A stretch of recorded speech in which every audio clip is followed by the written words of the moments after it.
Good morning, boys and girls. Today I am so excited because we get to analyze a story as a third grader, which is a little bit different than what you may have done when you were in second grade. But before we begin, we need to make sure that we understand what a folk tale is. Folk tales were passed down from generation to generation by word of mouth, which is called an oral tradition. So what this means is your great-grandmother may have told your grandmother a story, and your grandmother may have told that same story to your mother, and your mother may have told that same story to you. Folktales were made up to explain the wonders of the world or to teach morals and lessons. Today we are going to read The Ant and the Grasshopper. This is a folk tale, which means that there's going to be a lesson or a moral at the end of the story. So we need to make sure that we pay close attention to what the characters are doing, saying, and thinking.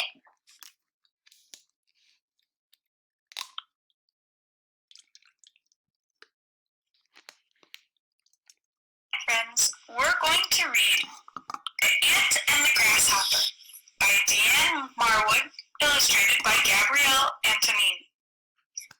One day, Grasshopper was laying in the hot sun, just singing, la la la la la la la.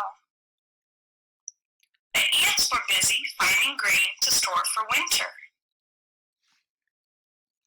Slow down, Ant, it's too hot to work, called Grasshopper. You should be finding grain for winter, too, Ant called back. But Grasshopper paid no attention to Ant's advice. When cold winter came, the ants kept warm and ate their grain.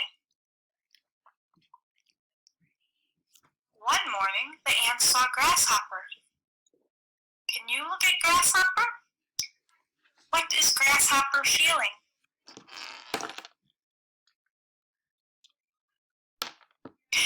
May I have some of your grain?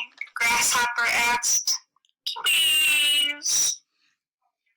Do you think the ants are going to say yes? Or are they going to say no?